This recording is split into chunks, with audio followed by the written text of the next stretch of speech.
Welcome back to our channel Manakkar Asiriyar. இன்றைக்கி இந்த வீடியோவில் நம்ம என்ன அப்டேட் பார்க்க போகிறோம்னு பார்த்தீங்கன்னா, தமிழகத்தில் டெட் ரிலேட்டடாக ஒரு அப்டேட் தான் பார்க்க போகிறோம். அது பார்க்குறதுக்கு முன்னாடி மாணக்கர் ஆசிரியர் யூடியூப் சேனல் சப்ஸ்கிரைப் பண்ணிக்கோங்க. கீழே கூட பெல் ஐகானை ப்ரெஸ் பண்ணி ஆன் வச்சுக்கோங்க.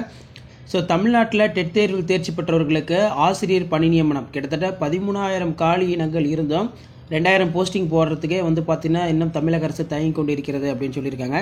இப்படிப்பட்ட சூழ்நிலையில் இப்போ ஸ்கூல்ஸில் டெம்பரரி ஸ்டாப்பு, அதாவது டெட் தேர்வில் தேர்ச்சி பெற்றவர்களுக்கு டெம்பரரி போஸ்டிங் போடுறதுலேட்டா அவர் சொல்லியிருக்காங்க. என்ன அப்டேட்டு அப்படின்னு பார்த்தீங்கன்னா, அரசு பள்ளிகளில் தற்காலிக ஆசிரியர் பணி நியமனத்திற்கு கண்டிப்பாக டெட் தேர்வில் தேர்ச்சி பெற்றிருக்க வேண்டும் அப்படிங்கிற மாதிரி ஒரு அப்டேட்டை கொடுத்துருக்காங்க. ஆசிரியர் நியமனம் தகுதி தேர்வு தேர்ச்சி கட்டாயம், ஹைகோர்ட் கிளை திட்டவட்டம். இதில் பட்டதாரி ஆசிரியர் நியமனம் செய்வதற்கு ஆசிரியர் தகுதி தேர்வில் தேர்ச்சி பெறுவது கட்டாயம் என உயர்நீதிமன்ற மதுரை கிளை தெரிவித்துள்ளது. சிறுபான்மை கல்வி நிறுவனங்களில் நியமிக்கப்படும் ஆசிரியர்கள் டெட் தேர்வில் தேர்ச்சி பெற்றிருக்க வேண்டும். டெட் தகுதி தேர்வு தேர்ச்சி என்பது அனைத்து கல்வி நிறுவனங்களுக்கும் பொருந்தும். கல்வி நிறுவனங்களில் குறைந்தபட்ச தகுதியினை நிர்ணயம் செய்வதற்கு அரசுக்கு அதிகாரம் உள்ளது என ஹைகோர்ட் சொல்லியிருக்காங்க. இந்த ஒரு அப்டேட் தான் பார்த்தீங்கன்னா நியூஸ் பேப்பர் கட்டிங்லேயே வந்திருக்கு. தற்காலிக ஆசிரியர்களுக்கு தகுதி தேர்வு கட்டாயம். அரசு பள்ளிகளில் பணியாற்றும் தற்காலிக ஆசிரியர்களுக்கு தகுதி தேர்வு கட்டாயம் என அறிவிக்கப்பட்டுள்ளது. தமிழக அரசு பள்ளிகளில் உள்ள காலி பணியிடங்களுக்கு தற்காலிக ஆசிரியர்கள் நியமிக்க பள்ளி மேலாண்மை குழுவும் பள்ளி கல்வித்துறையும் அனுமதி வழங்கியுள்ளது. இதன்படி இடைநிலை ஆசிரியர்கள், பட்டதாரி ஆசிரியர்கள், முதுகலை பட்டதாரி ஆசிரியர்கள் கிட்டத்தட்ட பார்த்தீங்கன்னா 13,000க்கும் மேற்பட்ட பணியிடங்கள் பார்த்தீங்கன்னா நிரப்பப்பட இருக்கு. அரசு பள்ளிகளில் பணியாற்றும் தற்காலிக ஆசிரியர்களுக்கு தகுதி தேர்வு கட்டாயமாக்கப்பட்டுள்ளது. தமிழக அரசு பள்ளிகளில் உள்ள காலி பணியிடங்கள் தற்காலிக ஆசிரியர்கள் நியமிக்க பள்ளி மேலாண்மை குழுவும் பள்ளி கல்வித்துறையும் அனுமதி வழங்கியுள்ளது. இதில் பார்த்தீங்கன்னா நமக்கு பிடி, அதே மாதிரி பார்த்தீங்கன்னா பிஜி, ஓவராலாக 13,000க்கும் மேற்பட்ட பணியிடங்கள் நிரப்பப்பட உள்ளது அப்படின்னு சொல்லியிருக்காங்க. பணியிடங்களுக்கு தற்காலிக ஆசிரியர்கள், அதாவது இந்த நிலையில் பள்ளி கல்வித்துறை செயலாளர் சந்திரமோகன் பிறப்பித்துள்ள உத்தரவில் தற்காலிக ஆசிரியர்கள் நியமிக்கப்படுவர்கள் ஆசிரியர் தகுதி தேர்வில் தேர்ச்சி பெற்றிருப்பது கட்டாயம் அப்படிங்கிற மாதிரி சொல்லியிருக்காங்க.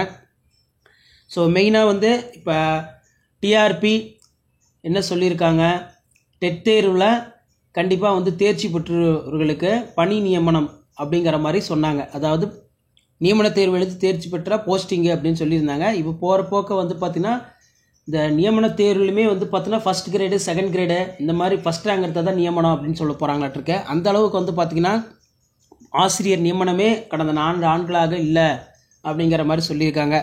ஸோ தொடர்ந்து பார்த்தீங்கன்னா நமக்கு தற்காலிக ஆசிரியர் இப்போ டெட்டு, டிஆர்பி மூலமாக டெட்டு படிக்கிறவங்களாகட்டும், நியமன தேர்வு எழுதி கிளியர் பண்ணுறவங்களாகட்டும், இந்த டெட் தேர்வில் நியமன தேர்வு எழுதினவங்களும் தற்காலிக ஆசிரியர், அதே மாதிரி டெட் தேர்வில் தேர்ச்சி பெற்றவர்களும் தற்காலிக ஆசிரியர். இதுதான் இப்போதைய நிலைமை அப்படிங்கிற மாதிரி சொல்லியிருக்காங்க. இந்த தற்காலிக ஆசிரியர் பணிக்காக தான் ஆசிரியர்கள் கடந்த ஆண்டுகளாக டெட்டுக்கு ரொம்ப ப்ரிப்பேர் பண்ணி அரசு பள்ளிக்கு போயிடுவோம் அப்படிங்கிற கனவோடு இருந்தாங்களான்னு தெரியல. ஸோ போகிற போக்க பார்த்தீங்கன்னா போஸ்டிங்கிறது டெம்பரரி போஸ்டிங் தான். இந்த டெம்பரரி போஸ்டிங்குமே டெட்டு பாஸ் பண்ணால் தான் இருக்கும். இதுதான் கவர்மெண்ட் ஜாப் அப்படின்னு சொல்லுவாங்க போல இருக்கு. ஸோ அந்த அளவுக்கு பார்த்தீங்கன்னா இப்போ ஆசிரியர்களுடைய நிலை அந்த மாதிரி ஆகிவிட்டது.